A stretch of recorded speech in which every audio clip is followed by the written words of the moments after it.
मोदी के गुजरात को किस प्रकार से दहलाया जाए, मोदी के गुजरात को किस प्रकार से अराजकता की ओर धकेल दिया जाए, मोदी के गुजरात मॉडल को किस प्रकार से बदनाम किया जाए। आज विपक्ष इसी ओर अपना ध्यान केंद्रित कर रहा है। चलिए आज आपको मैं कुछ परिस्थितियां दिखाता हूं। मान लीजिए गुजरात में जो गोधरा की घटना हुई और उसके बाद फिर गुजरात में दंगे हुए। एक पल के लिए यह मान लीजिए कि उस समय केजरीवाल जी मुख्यमंत्री होते, तब किस प्रकार का नजारा होता। यह स्थिति आपको दिखाऊं क्या, जरा देखिए। ताहिर हुसैन दंगाई नहीं है बोल रहे हैं, ताहिर हुसैन दंगाई नहीं है, ताहिर हुसैन दंगाई नहीं है। अगर कहने की हिम्मत ये लोग रखते हैं, सोचिए ये लोग देश को तोड़ने के लिए किस हद तक जा सकते हैं। ये सारा मेरा परिवार है, कार्यकर्ता है, ये सारा मेरा परिवार। ठीक इसी प्रकार से 2002 के गुजरात से जुड़ी हुई एक परिस्थिति की कल्पना कीजिए। उस समय जो दंगे हुए, फिर पुलिस ने जो काम किया, मान लीजिए वो तो अच्छा ही काम किया, ये तो आप जानते हैं ना, मगर मान लीजिए कि उस समय कांग्रेस की सरकार होती, तो सरकार में जो बैठे हुए लोग हैं, उसके जो प्रतिनिधि हैं, जो नेता हैं, वो किसके लिए आंसू बहाते। ये सवाल बहुत जरूरी है सोचना दोस्तों, क्योंकि उस समय के जो कानून मंत्री हैं सलमान खुर्शीद, उन्होंने बाटला एनकाउंटर को लेकर जो कहा वो आज आपको जरूर सुनना चाहिए। सुन लीजिए। हमने सोनिया गांधी जी से बात करी, सोनिया गांधी जी को उस हादसे की हमने तस्वीरें दिखाई तो उनके आंसू फूट पड़े। आपको लग सकता है कि इस प्रकार की परिस्थितियों की कल्पना करना क्या ठीक है, क्या उचित है, लेकिन सही है। और वो इसलिए क्योंकि एक दूरदर्शन न्यूज का एक पुराना जो वीडियो है ना, वो हाथ लगा है सोशल मीडिया पर। मैंने देखा, पता नहीं कब का है, लेकिन है गुजरात का, और गुजरात की परिस्थितियों के बारे में चीजें बताई गई हैं। ये वीडियो मैं आपको इसका एक छोटा सा हिस्सा आपको दिखाता हूं, जरा ये भी देखिए। गुजरात के अहमदाबाद शहर के कई हिस्सों में कर्फ्यू जारी है, हालांकि स्थिति नियंत्रण में है। शहर के संवेदनशील इलाकों और उन हिस्सों में सेना तैनात कर दी गई है जहां कल हिंसा की घटनाएं हुई थीं। कल की हिंसा की घटनाओं में मरने वालों की संख्या बढ़कर 16 हो गई है। अब हो सकता है कि आज की युवा पीढ़ी का आपको लग सकता है कि इन पुरानी घटनाओं से क्या लेना देना है, लेकिन लेना देना है दोस्तों। वो घटनाएं भी इसी गुजरात की है, और वो घटनाएं जो आज की युवा पीढ़ी भूल चुकी है, वो आज दिल्ली में हो रही हैं। याद रखिए। और यही पार्टियां जो गुजरात में चुनाव लड़ रही हैं ना, वो दावा ठोक रही हैं गुजरात में, वो आज जो घटनाएं दिल्ली में हो रही है ना, उसको लेकर जो रवैया है वो हैरान करने वाला है। उसकी झलक भी मैं आपको दिखाऊंगा, लेकिन यकीन मानिए कि प्रधानमंत्री मोदी उन घटनाओं को याद करके आज भी विह्वल हो उठते हैं। जरा इनका ये बयान सुनिए। यहाँ की जो नई पीढ़ी है उसने सूरत में हुए बम धमाके नहीं देखे हैं। यहाँ जो नई पीढ़ी है उसने अहमदाबाद में जो सीरियल बम ब्लास्ट हुए थे वो उसने नहीं देखा। आज के इस वीडियो में दोस्तों ये कहानी दिखाने जा रहा हूं कि किस प्रकार विपक्ष ने मोदी का मतलब पूरा देश मान लिया है, मोदी का मतलब हिंदुत्व को मान लिया है, और वो मोदी को हराने के लिए किसी भी हद तक गुजर जाने को तैयार है, और तुष्टीकरण की किसी भी नीति को अपनाने के लिए तैयार हो उठे। साथियों नमस्कार, मैं हरिश्चंद्र बंडवाल। आज के इस वीडियो में मैं कुछ छोटी छोटी घटनाएं, जो हाल की घटनाएं हैं, वो आपके सामने रखता हूं। जब इन छोटी छोटी घटनाओं को आप जोड़ेंगे ना, तब आपको पता चलेगा कि मुंबई में आतंकवादी जैसी घटना होती है, अहमदाबाद सूरत में बम ब्लास्ट जैसी घटनाएं होती हैं। आप ये खबर देखिए, दिल्ली में कांग्रेस नेता आसिफ खान खुलेआम दिल्ली पुलिस के जवानों के साथ हाथापाई करते हैं, बदतमीजी करते हैं, गाली गलौज करते हैं। ये वीडियो देखकर आपको गुस्सा आएगा, आप गुस्से से भर जाएंगे दोस्तों, क्योंकि जिस दिल्ली के मालिक केजरीवाल है, उस दिल्ली का उन्होंने क्या हाल कर दिया है, ये समझने की कोशिश कीजिए। वीडियो का कुछ हिस्सा आपको एम्बियंस के तौर पर दिखा रहा हूं। आप इसमें देख सकते हैं कि किस प्रकार से कांग्रेस के नेता मोहम्मद आसिफ खान दिल्ली के शाहीन बाग में अपने समर्थकों के बीच लाउड स्पीकर लेकर मंच पर खड़े हैं और पुलिस कर्मियों को, जब पुलिसकर्मी ना आप देखिए बोलते हैं कि भैया आप उकसावे वाली बात मत कीजिए, तो वो उन्हें गालियां देते हैं, मां बहन की गालियां देते हैं। ये है स्थिति। पुलिस की गाली पड़ती देख, पुलिस को जो ये गाली दे रहे हैं आसिफ खान, तो जो बाकी उनके समर्थक है ना, वो तालियां बजाने लगते हैं। आसिफ खान को लगता है कि वो तो हीरो बन गए हैं एकदम से। आप सोचिए दिल्ली पुलिस के साथ ये हो रहा है, आप यकीन करना मुश्किल हो जाएगा दोस्तों। एकदम फिल्मी अंदाज में सारी चीजें हो रही हैं और कुछ मिनट में ही वो अपने आप को, अपने समुदाय का हीरो बना ही देते हैं। लेकिन अंत फिल्मी स्टाइल में नहीं होता है, क्योंकि ये जो दिल्ली पुलिस है ना, वो इस समय केजरीवाल जी के हाथ में नहीं है। वो तुरंत कुछ समय के बाद ही जेल पहुंच जाते हैं, हवालात पहुंच जाते हैं, क्योंकि दिल्ली पुलिस तो गृह मंत्रालय के अधीन है। एक और घटना शाहीन बाग की ही आपको दिखाता हूं। कुछ महीने पहले शाहीन बाग में आम आदमी पार्टी के नेता, अभी तो कांग्रेस का नेता दिखाया आपको, अब आम आदमी पार्टी के नेता अमानतुल्लाह खान ने ऐसा ही तरीका अपनाया था। अपने इसी समुदाय के बीच में हीरो बनने के लिए, दिल्ली पुलिस के काम को रोकने के लिए भीड़ के साथ पुलिस से भिड़ गए थे, अनाप शनाप बातें करने लगे थे, बहस करने लगे और काम को जबरन रोक दिया था एक छोटा सा हिस्सा। महिलाएं सुरक्षा बलों से ही भिड़ने लगी। जहां बुलडोजर पहुंच रहा है, वहां राजनीति भी एंट्री मार रही है।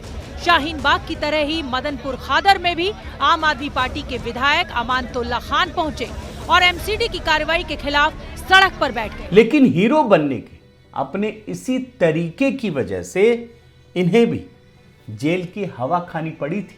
आप रिपोर्ट देख लीजिए। अब यही तरीका दोस्तों आम आदमी पार्टी के एक बड़े नेता राघव चड्ढा ने भी अपना लिया है। पहले आपको टीवी डिबेट का एक हिस्सा सुनाता हूं, आप जरा सुनिए और समझिए इस बात को, देख लीजिए। ताहिर हुसैन दंगाई नहीं है बोल रहे हैं, ताहिर हुसैन दंगाई नहीं है, ताहिर हुसैन दंगाई नहीं है अगर कहने की हिम्मत ये लोग रखते हैं। सोचिए ये लोग देश को तोड़ने के लिए किस हद तक जा सकते हैं। ये सारा मेरा परिवार है, कार्यकर्ता है, ये सारा मेरा परिवार है। देख रहे हैं ना, ताहिर हुसैन हीरो है और खुलकर ये बात कही जा रही है सार्वजनिक रूप से। दिल्ली के दिल में जो सबसे व्यस्त इलाका है, वहां पर ये डिबेट चल रही है और वहां पर संबित पात्रा पूछते हैं, तब ये सारे के सारे लोग खुलकर कहते हैं। आप समझिए दिल्ली को किस प्रकार से अराजकता की ओर धकेल दिया गया है। ये ताहिर हुसैन कौन है, जिसे कोर्ट ने दिल्ली दंगों का मास्टरमाइंड बताया है और आज तक उसे जमानत नहीं मिली है। आप याद रखिए, जमानत को नामंजूर करते हुए दिल्ली की अदालत ने कहा कि इस व्यक्ति ने दंगों के दौरान एक समुदाय से दूसरे समुदाय को लड़ाने का काम किया। फिर भी टीवी डिबेट के दौरान आम आदमी पार्टी के नेता इसे दंगाई मानने से इनकार कर रहे हैं। अपने जेल मंत्री सत्येंद्र जैन को, जो तिहाड़ जेल में बंद और एक से एक वीडियो आ रहे हैं, उसे भारत रत्न देने की मांग कर रहे हैं। मतलब बेशर्मी का लेवल देखिए, और ताहिर हुसैन को दंगाई मानने से इनकार कर रहे हैं। और ताहिर हुसैन ने भी वही किया था जो आसिफ मोहम्मद खान ने किया, अमानतुल्लाह खान ने किया। अपने समुदाय का हीरो बनने के लिए, हिंसा करने के लिए और उससे जुड़ी ज़रूरत की सामानों को उपलब्ध इस जनाब ने कराया था। और जो ये मुस्लिम समुदाय का हीरो बनने की बात कह रहा हूँ ना, ये सिर्फ पार्षद, विधायक या पूर्व विधायकों तक ही सीमित नहीं है, ये भी याद रखिए। बल्कि इसी शाहीन बाग इलाके में जब सीए के खिलाफ महीनों तक सड़कों को बंद किया गया, आपको याद होगा ना, दिल्ली का जीवन नर्क बना दिया गया था, तब ये दिल्ली के मुख्यमंत्री, उप मुख्यमंत्री क्या कर रहे थे? और जब उनसे बाद में पूछा गया कि आप किसके साथ खड़े हैं, खुलकर बताइए, तो जानते हैं ना, बड़ी ही बेशर्मी से इन लोगों ने साथ दिया था, खुलकर कहा था कि हाँ मैं शाहीन बाग के साथ हूं। आप रिपोर्ट भी देख लीजिए और आपको मैंने बाइट भी सुना दिए। और एक सच ये है दोस्तों कि आज सीए एक कानून है। 2 साल तो बीत चुके ना, सीए आज भी कानून है। लेकिन सच्चाई ये भी है कि क्या इस कानून की वजह से इस देश के किसी भी मुस्लिम को भारत छोड़कर जाना पड़ा? क्या किसी के साथ कोई जाती हुई इस कानून की वजह से? नहीं हुई। लेकिन किस प्रकार से भ्रम फैलाया गया ये सब जानते हैं। और मुस्लिम समुदाय का हीरो बनने की जो ललक है ना, वो कांग्रेसियों में और इनके भी बड़े नेताओं में है। अब मैं आपको दिखाता हूं कि शाहीन बाग में जब कांग्रेस नेता मणिशंकर अय्यर पहुंचे थे तो उन्होंने किस प्रकार से शासन प्रशासन से टकराने की बात की थी और लोगों की तालियां बटोरी थी। जरा ये बयान सुनिए। कुर्बानियां देनी हो उसमें मैं भी शामिल होने को तैयार हूँ। अब देखें कि किसके हाथ कौन किसका हाथ मजबूत है, हमारा या वो कांग्रेस। एक बात समझ लीजिए कि धर्मनिरपेक्षता की दुहाई देने वाली ये पार्टियां, इनके नेता, बड़े बड़े नेता बल्कि शासन प्रशासन से भी टकराने की बात करते हैं सिर्फ इसलिए कि मुस्लिम समुदाय का हीरो बन जाए। अब राहुल गांधी की ही बात ले लीजिए।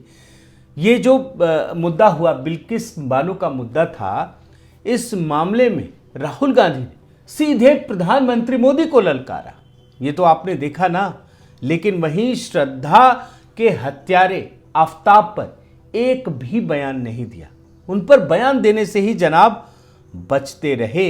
और इन्हीं परिस्थितियों में दोस्तों, जब प्रधानमंत्री मोदी मुंबई हमले की बात करते हैं, अहमदाबाद सूरत में आतंकी हमले की बात करते हैं, तो ऐसा नहीं है कि वो शांत पानी में कंकड़ उछालते हैं।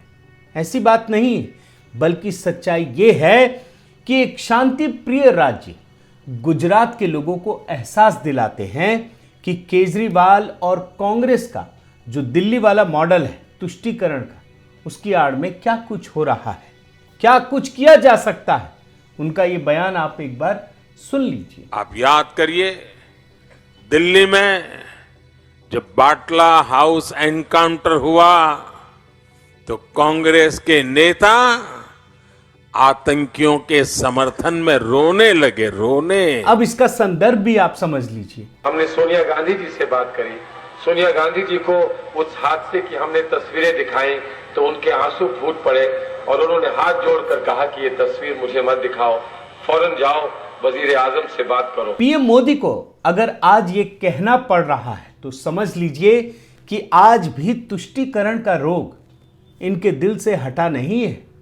सुन लीजिए। कांग्रेस आतंकवाद को भी वोट बैंक की नजर से देखती है, तुष्टीकरण की दृष्टि से देखती। अब इसका भी संदर्भ समझने की कोशिश कीजिए। मैं तो इस बात से सहमत हूं कि फॉल्स एनकाउंटर था। पीएम मोदी इशारों ही इशारों में केजरीवाल की कारस्तानी भी याद दिलाते हैं। अब तो ऐसी भांति भांति के दल पैदा हुए हैं।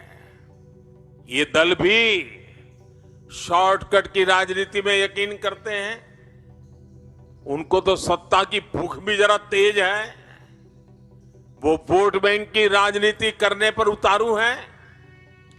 अपीजमेंट, तुष्टीकरण के पॉलिटिक्स में इंटरेस्टेड हैं। अब तथाकथित कट्टर ईमानदार और कट्टर तुष्टीकरण करने वाले व्यक्ति का भी संदर्भ आप समझने की कोशिश कीजिए। ये भी इनका बयान सुनिए। एक तो बाटला हाउस एनकाउंटर के ऊपर जो प्रश्न चिन्ह लगे, उन प्रश्न चिन्हों ने ये प्रश्न खड़ा किया कि क्या पुलिस जो बातें बोलती है और जो एनकाउंटर करती है और जो ब्लास्ट के बाद जो थ्योरीज देती है, क्या वो सारी सही हैं? और वो सही नहीं है, क्योंकि इन पे कई सारे प्रश्न चिन्ह लगे हैं। साथियों, धर्मनिरपेक्ष पार्टियों के नेता अपने आप को एंग्री यंग मैन की भूमिका में देखना चाहते हैं, लोगों की तालियां बटोरना चाहते हैं। आपको याद होगा कि 70 और 80 के दशक में जब फिल्में बनती थी, खास करके अपने angry young man Amitabh Bachchan की फिल्में बनती थी, तब क्या होता था?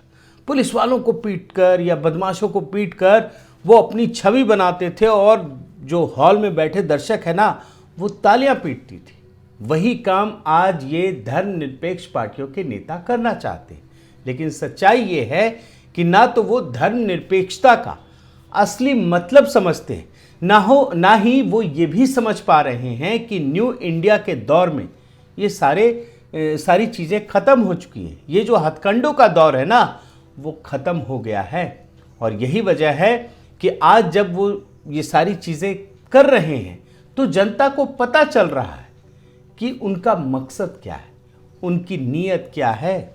एक लाइन में अगर मैं कहूं तो देश की जनता जागरूक हो चुकी है, लेकिन ये पुरानी पार्टियां धर्मनिरपेक्षता के चंगुल से अब तक नहीं निकल पाई हैं, जो इस देश का सबसे बड़ा घोटाला है। बहुत बहुत धन्यवाद। आपसे निवेदन है साथियों कि आप मेरे इस चैनल को ज़रूर सब्सक्राइब कीजिए, लाइक कीजिए, शेयर कीजिए, कमेंट कीजिए और इस बेल आइकन को प्रेस करना मत भूलिएगा। नमस्कार।